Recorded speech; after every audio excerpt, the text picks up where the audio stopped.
gamer might have waited until it was closer to Halloween to put out this video. And then there's me. Welcome back to the Which Smash Bros series, where I see what these kooky kids have in common with each other. And today, I want to know who's seen a skeleton. And honestly, the results might surprise you. Also, spoilers for all these characters' games. Can't be too careful. But first, the rules for this video. 1. I'm only counting games. No TV shows, movies, comics, not even official art for this one. Just in-game content, and it has to be outside of the Smash Bros series. 2. Dr. Mario's Mario. And unless it specifies the character by name, I'm going by what it says on the roster. So an Inkling is an Inkling, a Pokemon trainer is a Pokemon trainer. I don't care that they're modeled after Red and Leaf. The name is generic, the character's generic. 3. I only need to name one example for each character. Whether a character has seen one type of skeleton or 5, it's proof either way, and not bringing up every example saves us both time. You are welcome to leave other examples in the comments, just don't cop a toot with it. Finally, we're keeping it simple this time. Contestants will either be sorted into definitive proof, where there is proof in the game that the character has seen a skeleton, or if they could have the opportunity when you control them in the game, or no proof. As it says on the tin, this is where there is no in-game proof that these folks have seen a skeleton. But what does qualify as a skeleton here? A great question, and it's a lot of vibes. What I do know is that it doesn't need to be a human, and it doesn't have to be like a whole complete 100% completionist run skeleton. You just have to be able to look at it and be like, oh yeah, it's a skeleton. So not like a bone. And honestly, that includes just a skull. If it's just a skull, that's a skull and not a skeleton. And finally, it has to be bone. It's not like a picture of a skeleton or a skeleton costume or anything like that. Did I say skeleton? I want physical bones. Virtual physical bones. Bones on bones. So let's start where we always do, at the top. And we're about to come out slipping and sliding because Dry Bones is not only in Super Mario Bros. 3, but Mario Kart 8, which immediately checks off every racer in that game.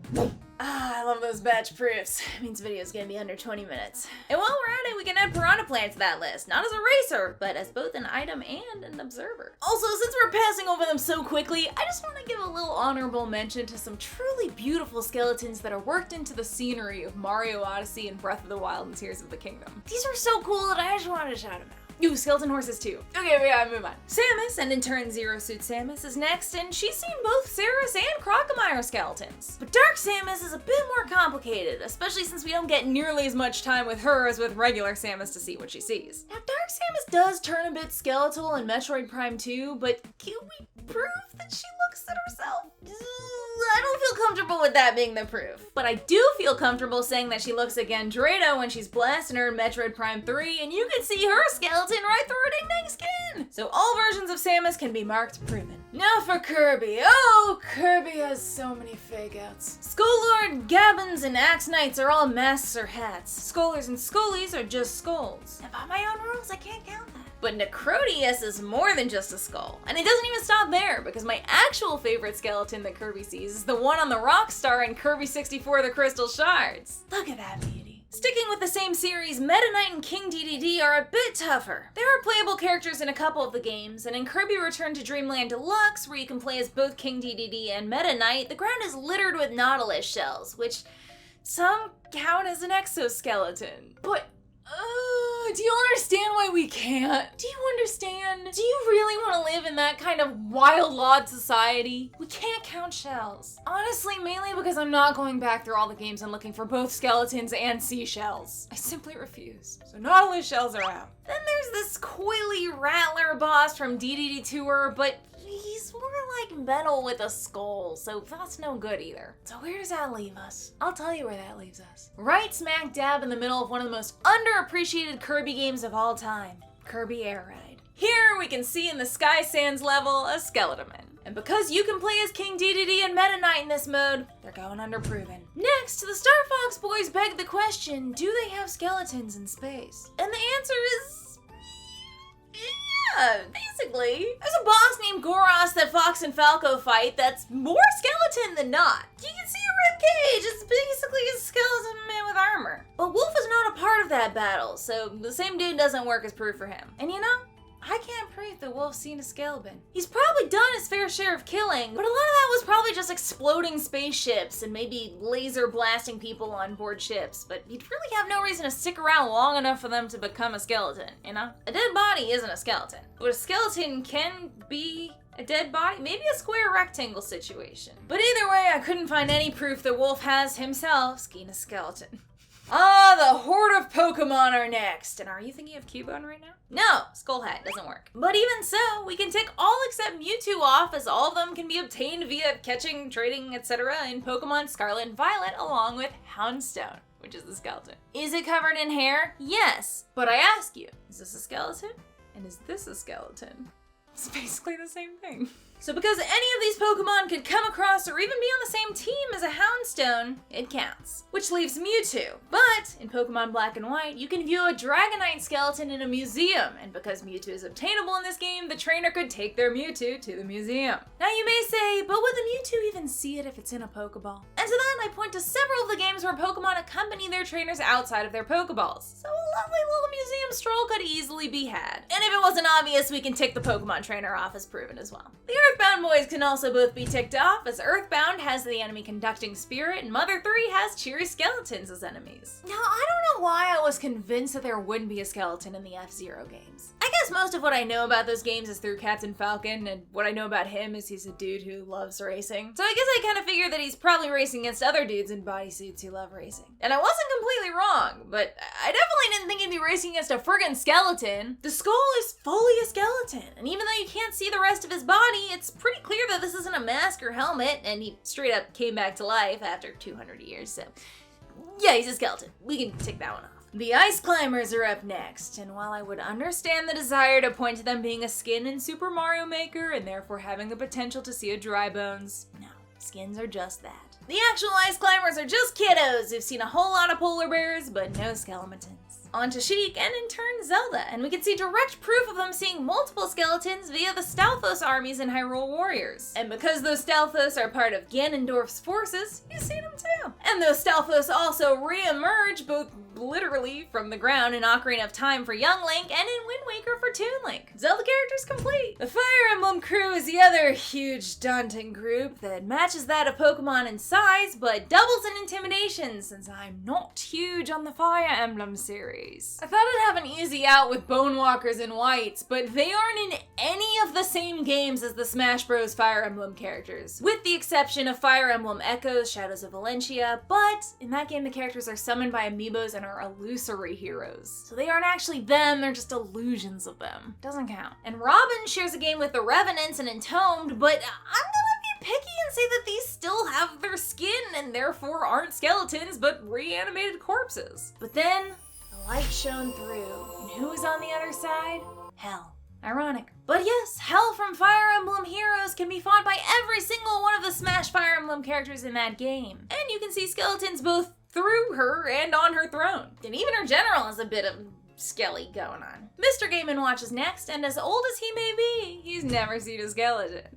Do you get it? Okay, on to Pit. At first for Kid Icarus, I was looking at the Ganymedes, but gosh, they really did to the line of my no skulls rule, huh? Like, they do have those little bony spikes too, but close call. But luckily, we've got the Great Reaper to fall back on. And since Palutena makes remarks about him during the battle, she's seen him too. Dark Pit, on the other end, hasn't. But what he has seen are fireworms. That's a skeleton, yes for 'em all. Now when you think of Metal Gear and skeletons, you might think of Skullface, but that is in fact skin, so it doesn't work. But there is a skeleton that Snake can see in Metal Gear Solid 3, and it's a real sneaky one. If you look behind this rock, you can actually find the skeleton of Sara's body. Sneaky, scary skeletons and shivers down my spine. You had to expect me to sing it at least once. Snake has seen a skeleton. Sonic is always the most funny one to me when I make these lists. I don't know why, just the question. Like, has Sonic been kissed? Has Sonic played an instrument? Has Sonic seen a skeleton?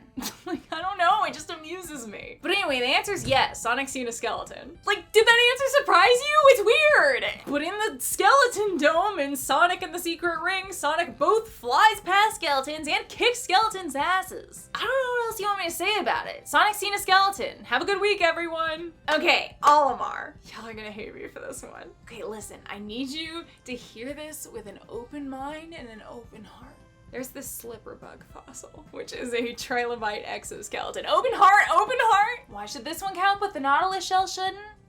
Look at him. One's bones. Okay, listen, if that didn't convince you, in Pikmin 2, when the Pikmin get electrocuted, you see their equivalent of a skeleton. Better? He's going under proof whether you like it or not. And it's a crime and a shame that I have to follow that up by saying that Rob hasn't. Editing Anna here, and it is my immense joy and privilege to inform you that Rob is actually in Mario Kart DS, and therefore shares a game with Dry Bones. We did it, folks. We did it.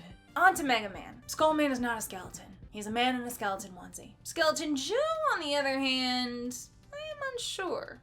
Obviously, looks like a skeleton. Throws bones. However, he is a robot. But the plot thickens. In Mega Man 4, Skullman's stage has a skeleton in the background. But the plot thickens even more. There's a screw. This was also a robot. So now we have all the information and we must assess. Here's what I'll say. This is a robo world. Now, not everything's a robot, but this game is 99% robot. And this is a robot skeleton.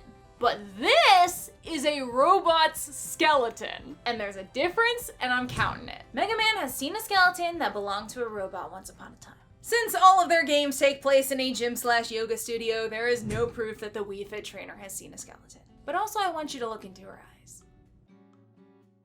Same goes for Little Mac. He's a relatively modern human doing relatively modern human things, so he's about as likely to come across a real skeleton as we are. Pac-Man! At first I was like, no silly, he sees ghosts. Wrong. Pac-Man World, pirate skeleton. Who would've thought? Shulk didn't come down to finding an enemy that was a skeleton or coming across one, but rather, he lives on one. The Bionis is an organic being. You can go inside of it and see its nerves and lungs and stuff. And looking at its model, it appears to have an exoskeleton. That looks like bone to me, and you don't see bones inside of it, so I think that's because it's on there, the bones is on the outside. And although it reawakens, it also dies again, and its bones can still be seen in Xenoblade Chronicles 3, so even though it's a ginormous skeleton, Shulk and Pyra and Mithra have technically seen a skeleton. Enter the Duck Hunt duo. As you may expect, the game Duck Hunt doesn't have any skeletons in it, no. I did really have to think about this one though, because that dog belongs to the hunter you play as, hence why he's collecting the dead ducks. And I would hope that they're not hunting for funsies, but to eat what they kill. While that still doesn't feel as family friendly as Nintendo usually likes to go, it feels more family friendly than shooting animals for no reason at all. So if we assume that this dog is coming home with the hunter in the duck hall for the day, then the dog is also likely home when the owner is preparing it, and would therefore see a skeleton when the meat is removed. I don't think that that's so far-fetched. The game's about shooting ducks from the sky and the dog literally holds their corpses in its paws. However, while I think it's fair to imply, can we prove that the dog has seen the ducks prepped and cooked? No. So we gotta say no proof. When I think of skeletons in Street Fighter, I immediately think of Blanca and how he electrocutes people. But that requires Blanca to be one member of the fight, and if Ryu or Ken were facing off against Blanca, they wouldn't see themselves get electrocuted, you know? So you would need to make the assumption that they watch each other's fights. But luckily we don't need to rely on that assumption, because the Street Fighter 6 fighting ground has gimmick modes you can set, like the Shock Zone, where giant science things come down and electrocute whoever is standing in the danger zone. What are those things called? Anyway, it allows both of these fighters the opportunity to see someone else's skeleton. From one pair of boys to another, we can knock both Clown and Sephiroth out with Dissidia Final Fantasy Opera Omnia, where they had the opportunity to battle together against a few different types of skeletal enemies. Brave besties battling bones brilliantly. Bayonetta, oh god, I can't stop with the bees. I thought Bayonetta was gonna be a piece of cake. I mean, she's fighting angels and demons constantly. I thought surely there'd be plenty skeleton mixed in there. But unfortunately, most enemies in Bayonetta are hard to parse out at best. I'm constantly just like, what is that? What is that? What part of you is that? But I will say, Little Devils seem to fit the bill. They've got the skeleton arms and the skull, so yeah, fine. They still look like dung beetles made them, but I'll accept it. Okay, Ridley. Will this be the first time Ridley makes it on one of these lists? It feels like there's a good chance, and Ridley himself is extremely skeletal sometimes. However, much like I can't prove that Dark Samus looked at her own skeleton, I can't prove it for Ridley either. Now listen, if Ridley was ever shown in a room with a mirror, I would consider counting this, but they're not, so I can't. And you would think that some skeletons would be some good flavor decor around Ridley's boss rooms, and I agree, but the developers clearly didn't. Sterile, empty rooms. Now here's where it gets complicated. In the manga, Ridley has been proven to eat people, and is responsible for countless raids and massacres across the galaxy. Though, Wolf is also leader of a band of space pirates, and like I said, that doesn't mean he stuck around long enough for the ones he killed to turn into skeletons. But Ridley eating people actually does increase the odds he's seen a skeleton for me. But we can't can't take the manga into consideration, and in the games, Ridley's personality is dialed way, way down. We know the space pirates are intelligent from the logs we can read in Metroid Prime, yes, but there's no proof Ridley has eaten anyone. I can't, in good faith, say that I have proof from the games that Ridley has seen a skeleton. Happy to say that Ridley has killed people, can't say he's seen a skeleton. Sorry, Ridley. I was really rooting for you on this one. Maybe next time, champ. Simon and Richter, on the other hand, know nothing but skeletons. These are all the skeleton enemies in the series. Yeah, they've seen a skeleton. Like, Richter's nanny was a skeleton. These boys are acquainted. While King K. Rool dodged the Mario Kart 8 wave, he was, in fact, in Super Mario Sluggers with Dry Bones, so the Skelecoopa strikes again. What about Joker? Does that game have any skeletons? Must resist temptation to count. No, we're not counting x-rays, but Matadors and Hellbikers can both be created by using fusion, so we can mark the Joker as having seen a skeleton. Much like the Castlevania series, skeletons are enemies in many of the same Dragon Quest games as Hero, so this was an easy yes as well. Now for Banjo and Kazooie, Mumbo Jumbo was the first one that came to mind, but this dude ain't a skeleton. However, in Banjo-Tooie, Gruntilda gets revived from the dead and has a skeletal body. And just to keep with the honorable mentions for skeletal scenery trend, Diddy Kong Racing, which features Banjo and Kazooie, has a cheeky little dino skeleton in the Jungle Falls course. Diddy Kong Racing walked so that Tears of the Kingdom could run. Chew on that one. Speaking of dinos, Dinosaur World in King of Fighters 99 has some lovely skeletons on display that checks Terry off as having seen a skeleton. What about another fighter, Min Min from ARMS? The closest I could get was Master Mummy, who's a mummy, notably different than a skeleton. And then I got really excited when I saw this little guy from a distance, but when you get closer you can see it's actually just a grave with a skull on it. So as far as I'm aware, Min Min has not seen a skeleton. Steve from Minecraft, however, would likely tell you that he's seen too many skeletons, as he regularly gets attacked by them in the game. Sometimes he even rides spiders. And if I ever see a skeleton riding towards me on a spider with a bow in its hand, I'll piss myself. That's spooky. Now, players of the Tekken series might find Yoshimitsu coming to mind when I bring up skeletons, and some of his outfits are quite skeletal indeed, but they aren't just that, outfits. Yoshimitsu is like Skullman on steroids. Obviously, we can't count this. But lucky for Kazuya, lucky? The Pirates Cove and Galleon stages in Tekken 5D Dark Resurrection both have little Skelepirates looking on in the background. Check. Last but not least, I was thinking this might be where it all falls apart, because the Heartless that Sora fights aren't exactly the spookiest enemies. But I was looking in the wrong place. Sora might just have the friendliest skeleton of the whole lot. Mr. Jack Skellington, the Pumpkin King himself. So we can mark off our final boy as having seen a skeleton. So many more people have seen a skeleton than you might have thought, huh? It was definitely surprising to me, and yet I still crave more knowledge. Hey, I want to know what other Which Smash Bros questions y'all want to see me look into. Leave it in the comments. I'm gonna put a bunch in a poll, and then my patrons will get to vote on which one they want to see next. I'm gonna go listen to my favorite playlist, which just has spooky, scary skeletons on repeat, and I'll see you on the next one. Bye! Goombanna is the wonder why she didn't come to play. Gaming vids that'll make you laugh and think and put them on replay. Intelligent, kind and funny, her community's #1. Stick around and kick your feet up. Goombanna has just begun.